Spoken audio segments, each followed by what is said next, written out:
Good morning, Dawgpound South campers. This is the Cleveland Browns Dawgpound South podcast, part of the Fanatical Elves Network, part of the Fans First Sports Network. I'm your host, Steve Gill. Well, if you notice the title of this podcast, it's Lord Have Mercy. Things have just gotten totally out of control with the media, especially local. So let's break a few things down. First of all, I saw where last last couple of weeks it was um, Tyler Simpson was going to be the Cleveland Browns draft pick. They were going to take him in the first round. They were going to trade up for him maybe from 24. No, they're not. Now it's Caden Proctor, right tackle out of Alabama, and everybody's new favorite talking point because of his size. He's big. Oh, good. Good. That's what we need. Another guy that's big. I'm sorry, but look, he is, in my opinion, he's overrated. I live in a state that has two SEC schools. I graduated from one of those two schools. And during college football season, on Saturdays, I get nothing but SEC football. That's what I get on my streaming service. Lots of SEC football. I can watch any game I want. I get tons of it. I've seen this kid. They ran a couple trick plays with him. So now he's everybody's favorite. He should not even sniff the first round. There are better options at tackle in the first round than Caden Proctor. And I don't know why anyone would suggest that the Browns would take him at 6. I wouldn't even take him at 24. That's ridiculous. Just remember, last year at this time, and we are, let's see now, this Thursday will be 3 weeks from the draft. At this time, last year, everybody, concession. I mean, the concessions, I'm sorry, long day yesterday. Everybody was thinking that the Browns were going to take Travis Hunter at 2. I knew they weren't going to take him at 2. They were way concerned about his injury history, which they should have been. And thank God they didn't take him at 2. I prefer Mason Graham. I mean, top 5 in rookie defensive tackles in tackles. Kid will par with Michael Hall in the future. He's a good piece for this defense. So, yeah, that's basically everybody was consensus was that the Browns were going to take Travis Hunter. They talked to the Titans about Cam Ward, and the Titans weren't going to trade Cam Ward. So they had already had this deal set up from the combine with Jacksonville, and I think it worked out great. I mean, Browns get a defensive tackle that they're going to plug in, rookie, good contract. They also got Schlesinger at 32, and they also got Quinshon Judkins and a first-round draft pick this year, number 24. Very happy. So, no, they are not going to take. Caden Proctor shouldn't even sniff the first round. Fano's better. Lomo's better. Freeling is better, but not at 6. I am still maintaining the Browns should go wide receiver, number 6, keep the pick. I think all this moving around and overthinking is more the media than it is the Browns front office. I think they're just going to stick to 6 and take a wide receiver. I don't care if it's Tate. I don't care if it's Lemon. I don't care. Take a wide receiver, playmaker. Boom. He's your number 2. He helps your number 1, Jerry Jeudy. And then you've got a wide receiver room that is decent. You're already worked on the offensive line. You get your tackle later. I still think they're going to take 2 tackles. in this entire draft, and they should. And another guard, just to be on the safe side. And a center. I draft the center too. This is a very good center draft. So yeah, let's fix the offensive line, get some weapons. I still think they're going to sign a veteran running back. I'd like to, although I love Raheem Sanders as your number two. I think the kid is a very good running back. We all saw how he played late in the season. He's like a battering ram. I would love to see him just keep Sanders. You got Dylan Sampson, and you got Quinshon Judkins, and then you stash somebody on the practice squad. Boom. Wide receiver taken care. Running back taken care of. They are going to have to draft a number 2 tight end.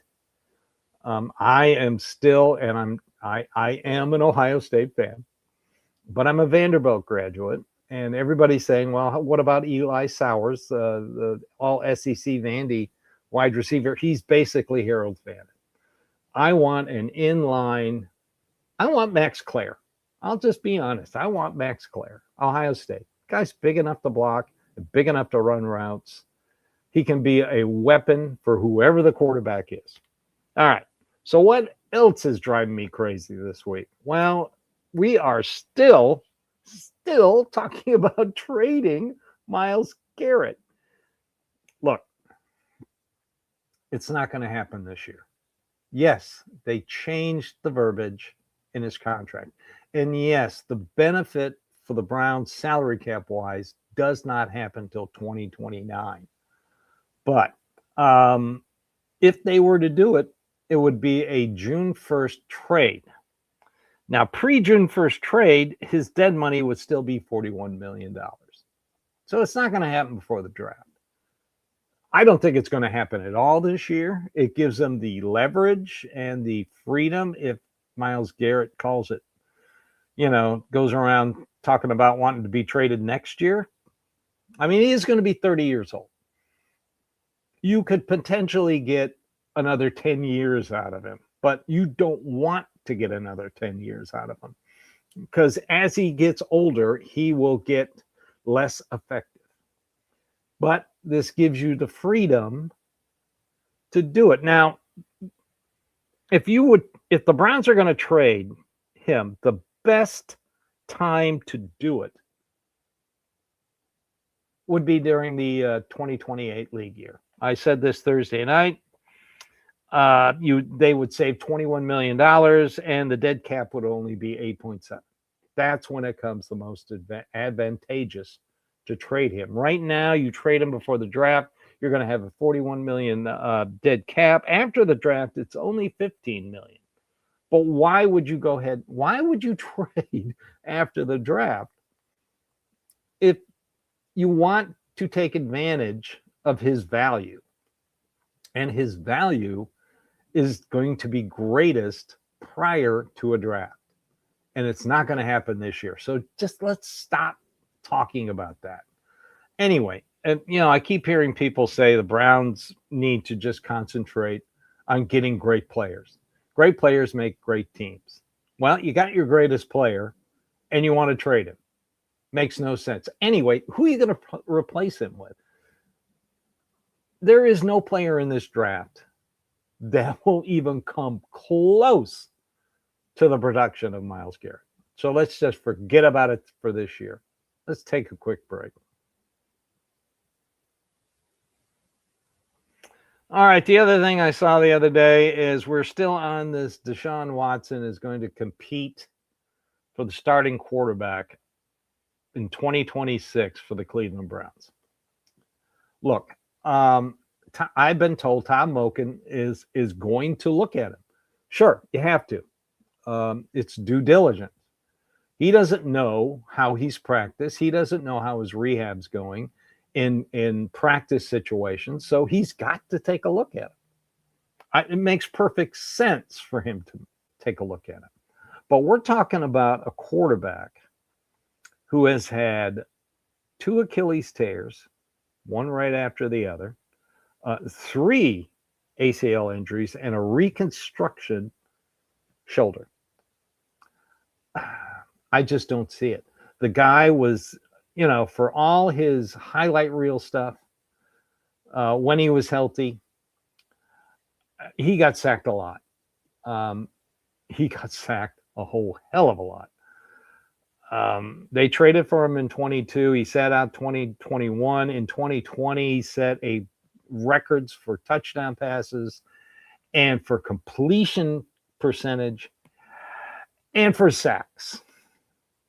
So I just don't see it happen. Right now, the Browns quarterback room is Shedeur Sanders and Dylan Gabriel. That's it. Don't even, I don't know what they're going to do with him. They can make him a third string quarterback who doesn't play. They'll have an emergency quarterback on the practice squad. I don't know who that's going to be yet, but I got a feeling it's going to be Drew Aller. I think that's the quarterback they're going to take in the draft. They have always been enamored with this kid, not because he's from Cleveland, but they always have. I've been told that they kept up with him while he was at Penn State. So, day 3, Drew Aller, quarterback pick, would not surprise me at all. You add him to Sanders and Gabriel, and you make Drew Aller your emergency quarterback on the practice squad, and also your inactive quarterback every week is going to be Deshaun Watson. I still can't see him playing at all. I don't know why people are insisting on this. I don't know why people think that he is going to all of a sudden, after 6 years, return to the form that he was in 2020. 6 years. Last time we saw him was in Baltimore. And you go back and watch the second half of that game, especially fourth quarter. He was phenomenal. He was incredible. I mean, he led in the second half. He led 3 drives to get the Browns back in it. The final one was to kick the winning field goal. I mean, and they weren't just quick drives. They were long drives. We're talking 13, 14-minute drives. And the Browns trailed most of that game by 2 touchdowns. And yeah, he was phenomenal. But that player is not walking through the door anymore. He's not. His time passed. He's past his prime. He's past even starting for an NFL team. Right now, he's going to play nice because he and his agent know the best option for him is to be a post-June 1st cut next year, 2027, right after league year starts, and to hook up with a team and maybe become a backup quarterback. That is his best option right now. And he knows that. He's got his money. The agent got his money. So right now they're playing along with the Browns' plan. And that's the Browns' plan. So if you see anything online that Deshaun Watson has a legitimate chance to compete for the starting quarterback, that's a load of crap. He doesn't have a legitimate chance to be the starting quarterback. I understand why they traded for him. Baker was immature and stupid, and I keep saying to this day that Baker Mayfield ran Baker Mayfield out of town, according to Baker Mayfield, because he even admits that he ran himself out of town. And there's no guarantee Tampa is going to re-sign him right now. I hear from family members down there, they are no longer enamored with Baker Mayfield. I always tell them that when they get to when the Buccaneers get to the playoffs, he'll break your heart, and he does. So no Deshaun Watson. So everybody, I said this Thursday night, if you can go back and Google and find mock drafts from early February, they will be more honest about the players being drafted than anything lately. Right now, everything is just clickbait. They want you to believe that they know what the hell's going on, and they don't know what the hell's going on. Myles Garrett is not going to be traded this year. Deshaun Watson is not going to play another down for the Cleveland Browns. And if they take Caden Proctor at number 6, I'm out. It's not going to happen. I think right now, and I kind of know how Andrew Berry thinks. I think he's just going to go straight up chalk. I really do. I think he's going to take a wide receiver. I think he's going to sit there at 24 and get his tackle. Then in the second round, he's going to improve the secondary. Later in the draft, he's going to take another tackle. And he's probably going to draft Drew Aller if he can. And probably take another wide receiver. It would not surprise me. So let's just keep focused. We got 3 weeks from this Thursday. You're going to hear a bunch of garbage from people who think they know what they're talking about, but all they want you to do is click on what they think their opinion is. So let's go over it one more time. Myles Garrett's not being traded before the draft. Definitely not being traded before the draft. Deshaun Watson is not going to play another down for the Cleveland Browns. And I personally think, this is my opinion, that Andrew Berry is just going to keep it simple and just improve the offense. He's already started free agency. He said what he was going to do, and he did it. A little more aggressive than last year, targeted, strategic. He did that. So just take my word for it. If Caden Proctor is not going to be taken at 6, he's way overrated. I've seen this kid play. All right, that's it for this Sunday. Enjoy the basketball today.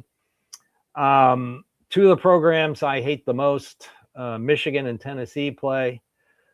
I don't know what I'm going to do. I'm a Vanderbilt fan, and our big nemesis is Tennessee. I'm an Ohio State fan, and of course, we all know how we feel about that team up north. So I might just kick back and tune in a stream and watch the Guardians, because right now it's Chase DeLauder's world, and we're just renting space. My God, this kid is fantastic. All right, everybody have a great day. This has been the Cleveland Browns Dawgpound South podcast, part of the Fanatical Elves Network, part of the Fans First Sports Network. I'm your host, Steve Gill. Give Hemisphere Coffee a try. They shake the hands of the farmer. It's damn good coffee. We get a little 15% kickback. That's what it is. Right now, I appreciate you watching, listening, subscribing, and following us here at the Fanatical Elves Network. We're just Browns fans like you. So everybody have a great day. And as always, go Browns.